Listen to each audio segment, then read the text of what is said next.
Aw ni ce aw ni yantuma a y'aw bisimila DMS TV sanfɛ foli an ta n'o b'an kanubagaw n'a lamɛnbagaw bɛɛ lajɛlen Mali kɔnɔ ani Mali kɔ kan bi juma ye marisi kalo tile 27 san 2026 aw ka dun kibaru ni o wagati selen san'an ka da se an ka bi kunnafonibaw ma ni ka olu da aw tulo kan an bɛ aw tilan jigin k'aw bɛ se k'an dɛmɛ ni kunnafoniya ni kan ni n'a carili ani k'aw kilinaw dira kilinajɔyɔrɔ la wale kɔfɛ bi kunnafoniba min b'an bolo ni ka olu da aw tulo kan o dɔw bɛ tali kɛ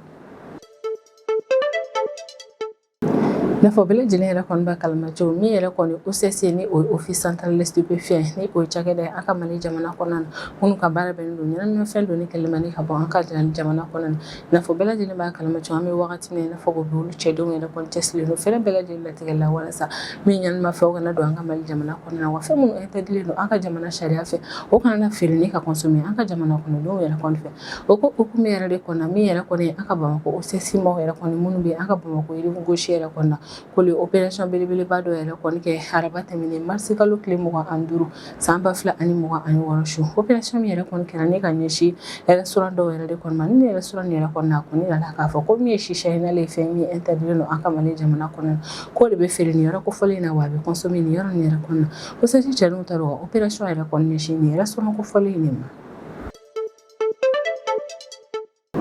kalo saba procès yɛrɛ kɔni kɔfɛ a kɔni yira k'a fɔ ko bi juma in na marisi kalo tile 27 san 2026 ko min yɛrɛ kɔni ye procès min bɛ an ka équipement militaire sanni ko yɛrɛ kɔni kan ni o ko yɛrɛ kɔni sen a bɛ san caman yɛrɛ kɔni ma ko ni procès kofɔlen yɛrɛ kɔni daminɛ kari ala ni don kofɔlen yɛrɛ kɔni o ko hukumu yɛrɛ kɔni na maliden caman yɛrɛ kɔni sigi mɛ ni ka an ka kiiritigɛlamɔgɔw yɛrɛ kɔni ka verdict kɔnɔ di ka se ni ko in yɛrɛ kɔni ni yɛrɛ kɔni ni procès kofɔlen n'a kungo n'a ɲɛ an bɛna o bɛɛ lajɛlen ɲɛfɔ aw ye cogo min aw bɛ se ka faamuyali yɛrɛ kɔni sɔrɔ a la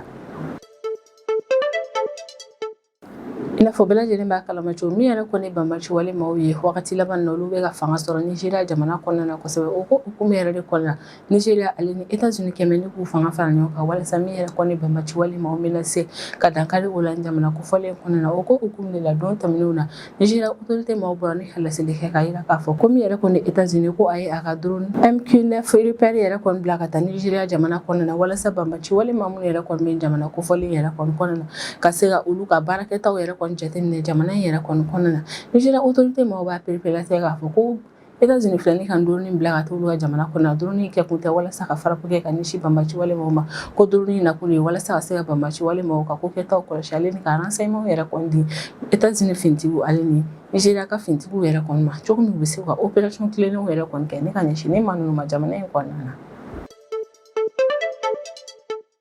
an bɛ wagati min na i n'a fɔ ko bi ko Guinée Conakry jamana kɔnɔna na Guinée Conakry sigibaa maa caman yɛrɛ kɔni bɛ dusuma kasi yɛrɛ kɔni kɔnɔna na ka d'a kan araba tɛmɛnen marisi kalo tile 25 san 2026 min yɛrɛ kɔni Guinée Conakry ka kaso administration ma olu bɔra ni ka laseli kɛ ka yira k'a fɔ ko min yɛrɛ kɔni ye commandant Abubakar Sidiki ni ale dɔnnen don kosɛbɛ ni Tumba tɔgɔ yɛrɛ de kɔni ko i n'a fɔ bɛɛ lajɛlen b'a kalama cogo ni maa kofɔlen tun bɛ kaso yɛrɛ kɔnɔna na peine ko dɔ hukumu yɛrɛ kɔnɔna na ko ka nin maa kofɔlen yɛrɛ kɔni to kaso la i n'a fɔ bɛɛ lajɛlen b'a kalama cogo ni min yɛrɛ kɔni maa kofɔlen tile filanin in na a yɛrɛ kɔni kun taara ni ka taa n'a ye dɔgɔtɔrɔso la ka d'a kan k'a ka bana yɛrɛ kɔni juguyara min yɛrɛ kɔni Guinée Conakry ka kaso administration ma olu bɛ bɔ ni ka laseli kɛ k'a fɔ ko min yɛrɛ kɔni ye commandant Abubakar Sidiki Jakite ko ala ye ale ka kalifa yɛrɛ kɔni minɛ a la k'a to dɔgɔtɔrɔso yɛrɛ kɔni na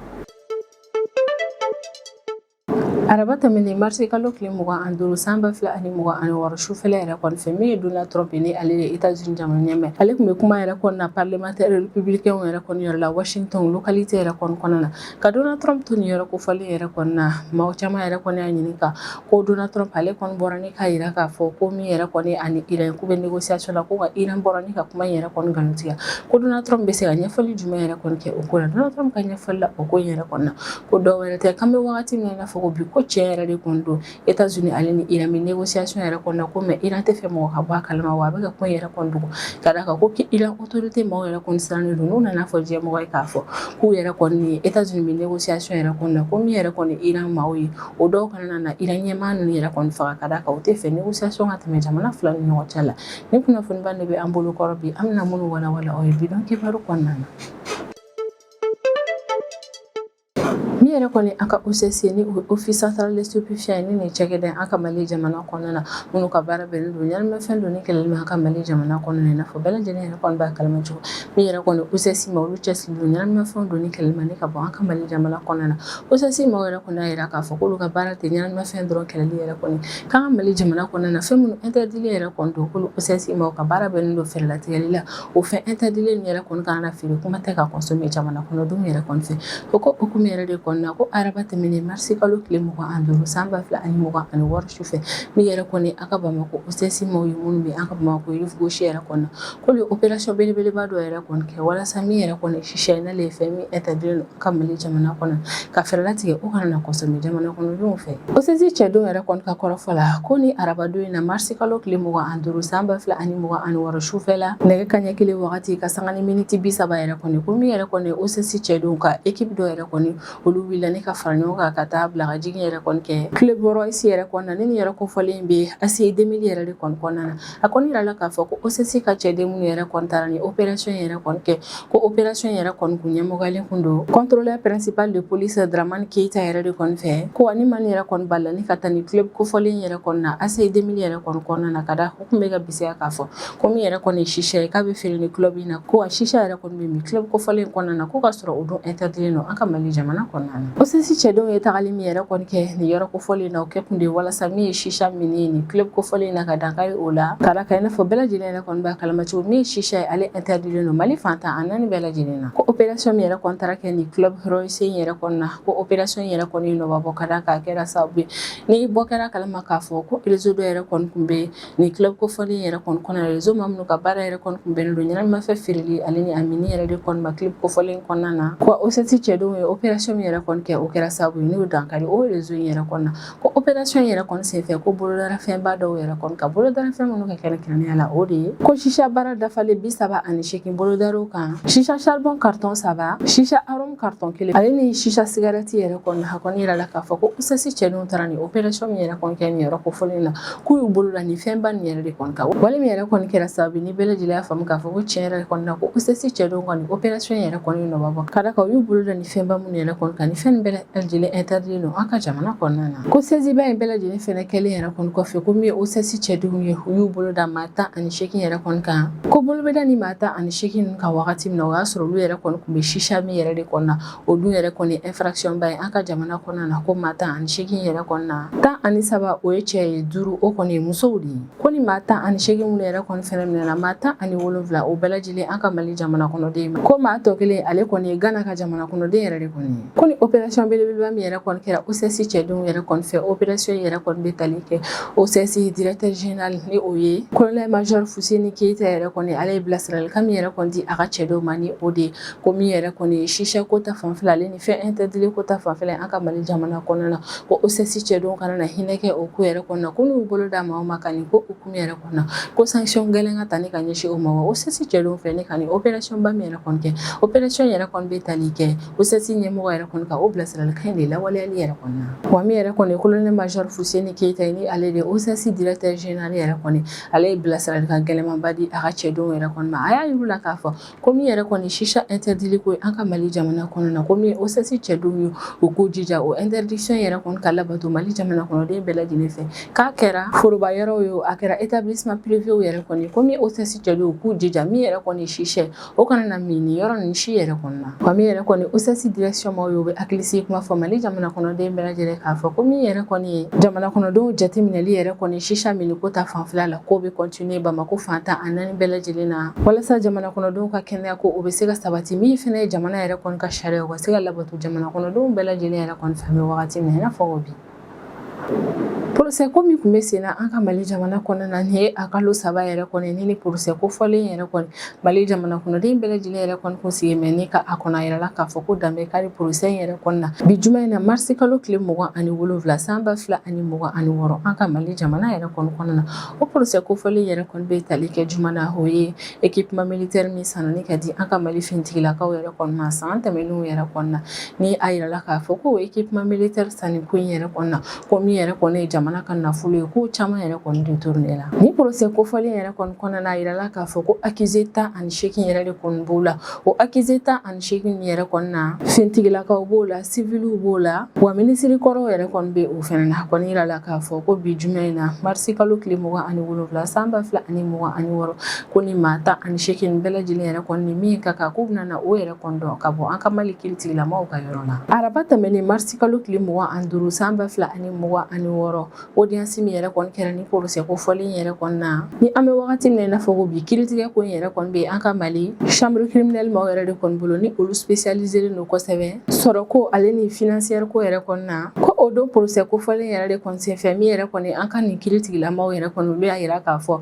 ko bi jumɛn in na marisi kalo tile 27 san 2026 k'olu yɛrɛ kɔni bɛ u ka délibéré di ni k'u ka verdict yɛrɛ kɔni kɛ walasa ni accusé 18 ni min yɛrɛ kɔni ka kan o ka se ka da o kan nin don nata in na ko audience laban min yɛrɛ kɔni nana kɛ ni procès kofɔlen yɛrɛ kɔni na k'a bɛna kɛ bi sɔgɔmada nɛgɛ kanɲɛ 10 wagati de ye kabini san 2025 décembre kalo tile 22 ni procès kofɔlen daminɛna an ka jamana kɔnɔna na ko wa kalo 3 yɛrɛ kɔni procès n'a tibitabaw yɛrɛ kɔni kɔfɛ ko ni jumadonya yɛrɛ kɔni na min yɛrɛ kɔni ni procès kofɔlen yɛrɛ kɔni daminɛna kari o la ko procès yɛrɛ kɔni na accusé ni yɛrɛ kɔni maa 18 yɛrɛ de ye ni o maa 18 ni yɛrɛ kɔni na an ka fintigilakaba dɔw bɛ o la jamana kɔnɔden dɔw fɛnɛ b'o la wa ministre kɔrɔw fɛnɛ b'a la ni procès ko in yɛrɛ kɔni hukumu yɛrɛ kɔni na ni accusé 18 ni yɛrɛ kɔni bɛ ka accusé ko minnu yɛrɛ kɔni na o de ye ko faux usage de faux atteinte au bien public blanchiment fo ka taa se infraction assimilée yɛrɛ kɔni ma a kɔni yirala k'a fɔ ko ni maa 18 bɛ ka accusé ni fɛnba ninnu yɛrɛ de kɔni na ni procès ko in hukumu na an ka ministère public yɛrɛ kɔni ka kɔrɔfɔ yɛrɛ kɔni na ko ni maa nin yɛrɛ kɔni bɛ ka accusé ni infraction minnu yɛrɛ kɔni na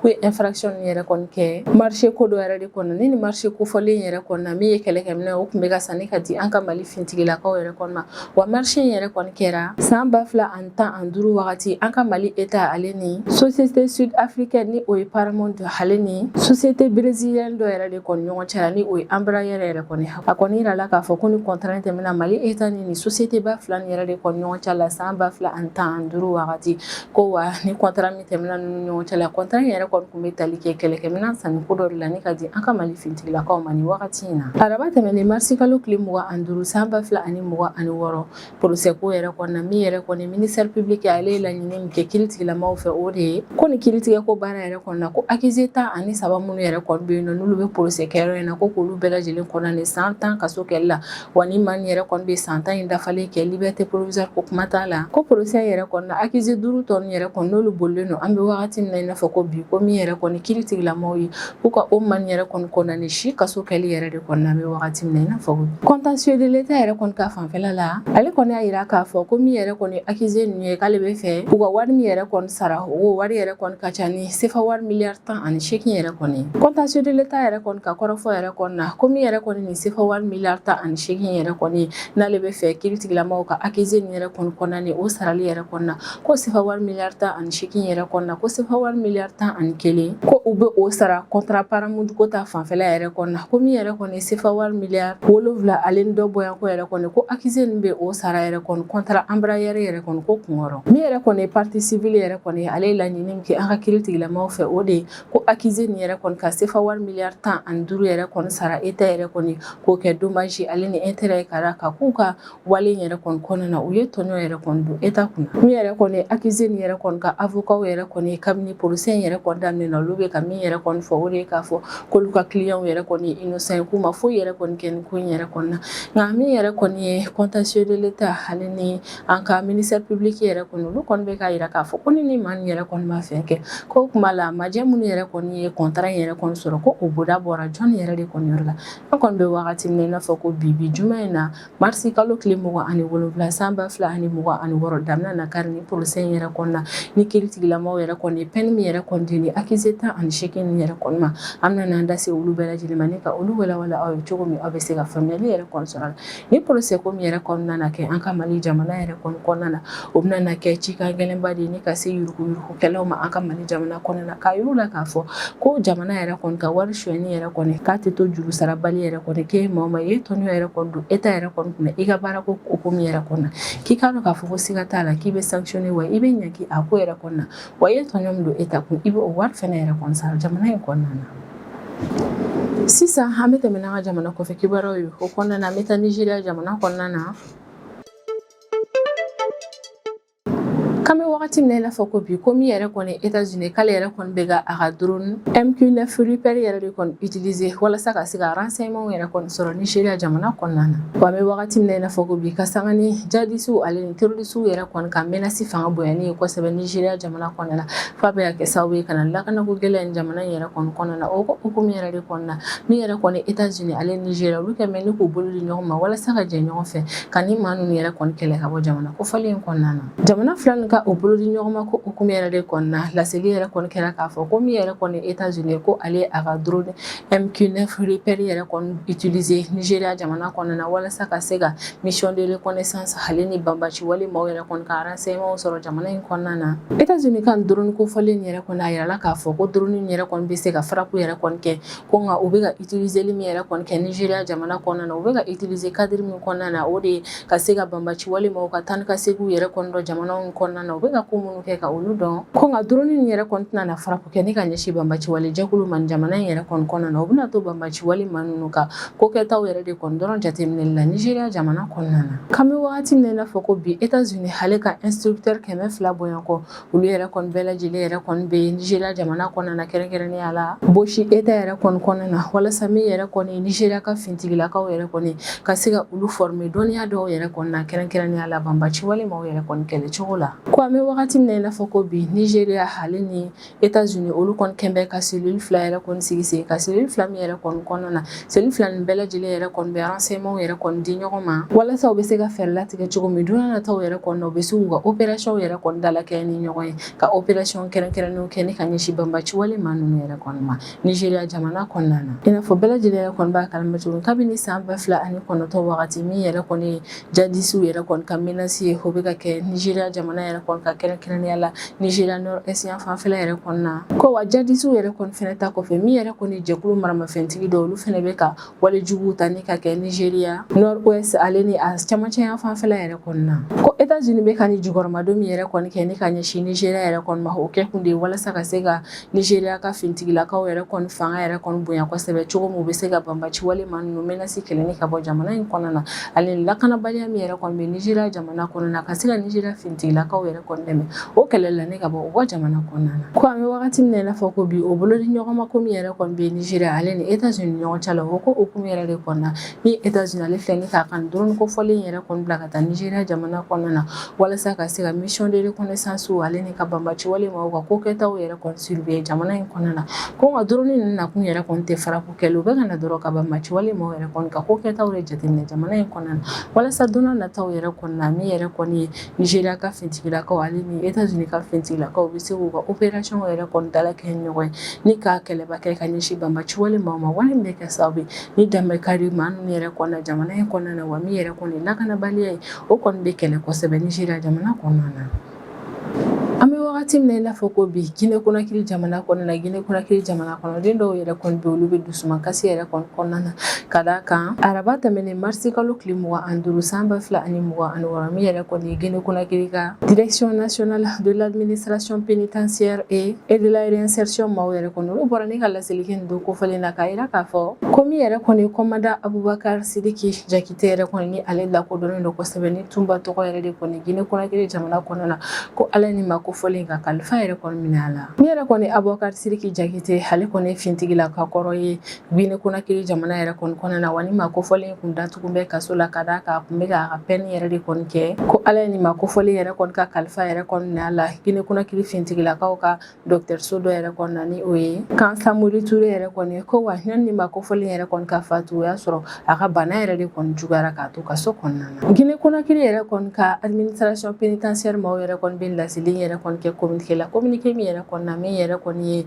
Guinée Conakry ka kaso administration pénitentiaire directeur yɛrɛ kɔni ye ni o ye Mamadou Gando Ba yɛrɛ kɔni ale de bolonɔ yɛrɛ kɔni bɛ sɛbɛn yɛrɛ kɔni na wa ale yɛrɛ de kɔni ka communiqué yɛrɛ kɔni cari la ni ka cikan yɛrɛ kɔni lase Guinée Conakry jamana kɔnɔdenw bɛɛ lajɛlen ma ni sɛbɛn min yɛrɛ kɔni bɔra ni ma kofɔlen yɛrɛ kɔni yɔrɔ la sɛbɛn yɛrɛ kɔni kɔnɔna na min yɛrɛ kɔni ye Tumba ye ale sara lahalaya min yɛrɛ kɔni kɔnɔna na o walawalalen don kosɛbɛ Guinée Conakry ka administration pénitentiaire maaw yɛrɛ kɔni ka kɔrɔfɔ la ko Tumba Tumba Jakite yɛrɛ kɔni ka kɛnɛya ko lahalaya ko kabini wagati tɛmɛnenw yɛrɛ kɔnɔna o kun bɛ ka jateminɛ kosɛbɛ furakɛlikɛlaw fɛ. Y'a yira k'a fɔ ko marisi kalo tile 4 tɛmɛnen san 2026 ko furakɛlikɛla dɔ yɛrɛ kɔni ye rapport yɛrɛ kɔni kɛ Tumba Jakite yɛrɛ kɔni ka kɛnɛya ko kan ni o furakɛlikɛla yɛrɛ kɔni ye professeur Useni Fofana ni ale ye chirurgien ye ale ni Elhaji Yaya Balde ni o ye cardiologue yɛrɛ kɔni ye. Ko kabini wagati tɛmɛnen yɛrɛ kɔnɔna ni docteur ba fila ni yɛrɛ kɔni taara Tumba Jakite yɛrɛ kɔni lajɛ docteur so yɛrɛ kɔnɔna o kabini o wagati ni yɛrɛ kɔnɔna ko docteur fila ni yɛrɛ kɔni y'a yira k'a fɔ ko maa kofɔlen yɛrɛ kɔni man kɛnɛ kosɛbɛ. O wagati kofɔlen yɛrɛ kɔnɔna ni furakɛliba fila ni yɛrɛ kɔni y'a yira k'a fɔ ko fɛn minnu yɛrɛ kɔni bɛ Tumba Jakite la ko kɔni ye ko disidimi yɛrɛ kɔni b'a la kuma bɛɛ wa sanga ani wagati a kɔnɔ jalen don min fɛnɛ ye sunɔgɔbaliya ye k'o fɛnɛ yɛrɛ kɔni bɛ a la.